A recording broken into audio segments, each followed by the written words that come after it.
Ketika Biden dilantik 20 Januari kemarin, waktu Amerika, dia mengangkat kepala Secret Service baru keturunan Chinese atau di Amerika disebut ABC, American Born Chinese, yang ternyata menambah kejelasan hubungan Joe Biden dengan Tiongkok. Lama hubungan akrab antara Joe Biden dengan Tiongkok tersebut manis terbina. Bahkan Tiongkok memberikan sebuah kota di Beijing khusus untuknya, For Biden City. Sesekali kita buka informasi dengan joke ya, namanya juga Sontoloyo, jangan serius-serius. Kusut itu alis muntar ya. Oke, jadi ada For Biden City. Forbidden City maksudnya. Kita lanjut. Seperti topik kemarin yang masih mengangkat kerangka kedaulatan digital. Penting ini mengangkat kedaulatan digital. Karena digital ini sebentar lagi akan mengontrol dunia. Terutama tahun 2024. Di mana digital politik yang bermain. Jadi yang menguasai digital di tahun 2024 dia menjadi penguasa. Dalam banyak video dan tulisan, kencang sekali Bosman ini meminta Kominfo dan pejabat sejenis untuk lebih peduli pada karya anak bangsa. Karena sejauh ini kebijakan-kebijakan dalam tahunan berjalan seakan tidak peduli dengan dunia media, dunia IT, dan dunia digital karya anak bangsa. Jadi terkadang rakyat harus mengurut dada karena memang sulit ya kalau pejabat tidak paham bela negara. Begini saya cerita ulang cara membangun bisnis karya anak bangsa versi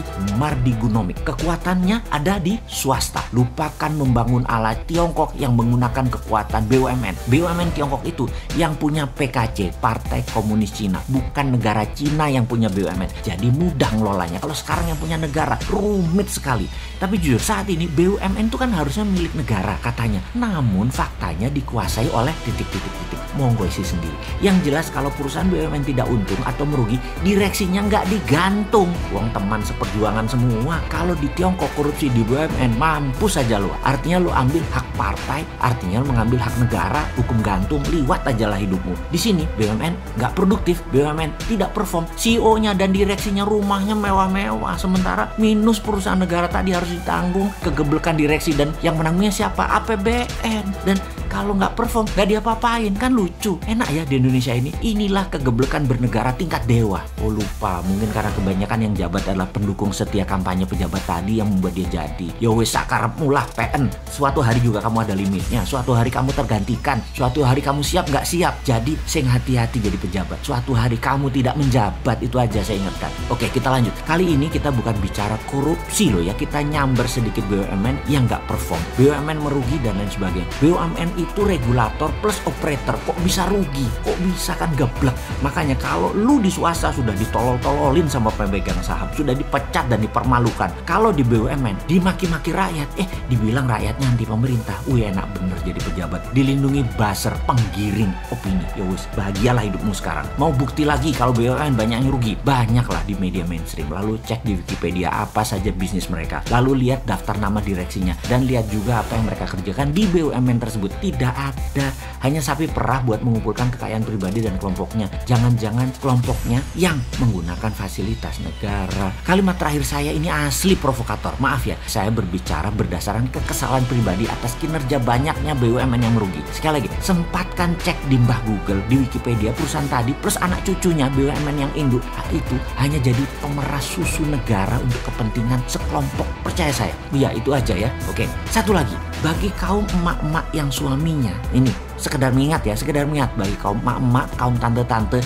yang suaminya pejabat tinggi di BUMN, yang sering nginep-nginep kalau rapat jauh-jauh. Biasanya mereka ada main dengan supplier pemenang tender atau main sama pengusaha swasta pengemis proyek. Semoga suami Anda tertib iman, taat ibadah. Cuman ngingetin aja loh, di sana di tempat rapat tadi suami Anda banyak yang mulus-mulus, muda dan tersedia untuk para suami dari para supplier, dan masih untung kalau supplier yang nyediain. Kalau suami Anda yang minta, penjahat kelamin laki lu. Kembali ke BUMN merugi, pasti miris melihatnya. Bawaannya pengen jual lalu tutup BUMN-nya, hasil penjualan tadi kasih ke negara. Ngapain kasih ke direksi? Kadang malahan BUMN minta dana tarangan dari negara pada saat rugi. Kan ini gila bener, rugi negara yang tanggung. Geblek, asik geblek. Kembali ke Tiongkok. Apa yang dilakukan Tiongkok berikutnya adalah memfokuskan BUMN ke luar negeri, membangun swasta nasional untuk menggarap pasar lokal dan domestik, khususnya domestic consumption. Kita jelaskan ya, BUMN di dalam dalam negeri Tiongkok untuk proyek negara seperti infrastruktur statis, jembatan, jalan raya, dam, waduk, pengairan, power plant, jaringan distribusi listrik, infrastruktur dinamis, kereta api, bus, pabrik mineral, manufaktur, industri pertahanan, alat perang, dan lain sebagainya, yang kalau swasta bangun, lama balik modalnya, bahkan dalam jangka panjang swasta belum tentu untung. Lalu BUMN Tiongkok adalah tool alat ekonomi soft power menaklukkan negara lain dengan operasi di luar negeri. BUMN dari Tiongkok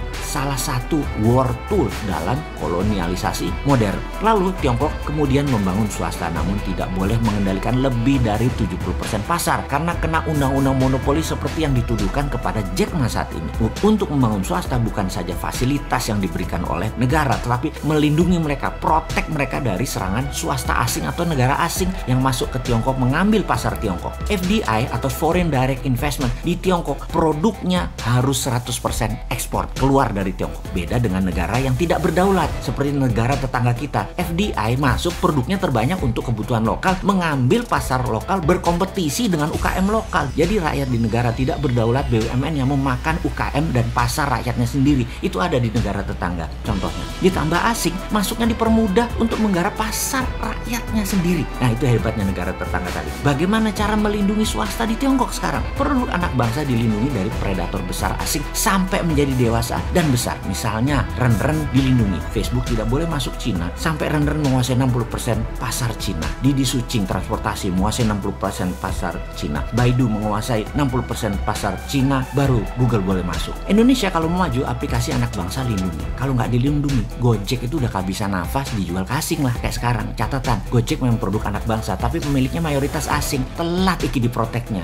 Kembali lagi, Traveloka, coba dulu Traveloka diprotek. Jadi Booking.com, Agoda masuk nggak bisa. Pasti Traveloka jadi raja dan milik lokal, tidak perlu uang asing untuk bertahan. Sekarang udah telat lagi, udah dibeli asing. Padahal beberapa tahun yang lalu sudah diingatkan kencang dan langsung. Tapi karena pejabatnya orang nyandak, nggak paham apa itu proteksi. Sekarang perang dagang Tiongkok Amerika sedang berkurang sedikit karena masing-masing sedang sibuk perang melawan COVID, lawan globalis. Indonesia saat ini harusnya ambil kesempatan. Anak bangsa buat fintechnya sendiri, buat Google-nya sendiri, buat WeChat-nya sendiri. Pastikan semua ini diprotek negara. Itu aja intinya. Pertanyaannya, berani nggak 1 tahun ke depan anak-anak buat itu bisa cepet sampai akhir tahun 2021. Indonesia bisa menyiapkan semua itu sehingga ketika perang Amerika Tiongkok versi 2 berlanjut di tahun 2022-23, Indonesia tidak bergantung pada dua negara itu lagi. Bayangkan kalau Amerika nanti di bawah Biden, perangnya pakai intelligent operation demi Amerika kendalikan dunia lalu mematikan sosmed, internet, satelit, strategi ini namanya battle space, penaklukan ruang udara. Apa yang terjadi? Indonesia tetap bisa dagang, tetap connect. Jadi walaupun itu terjadi penaklukan ruang udara, Indonesia tetap bisa connect. Kalau perang berlanjut,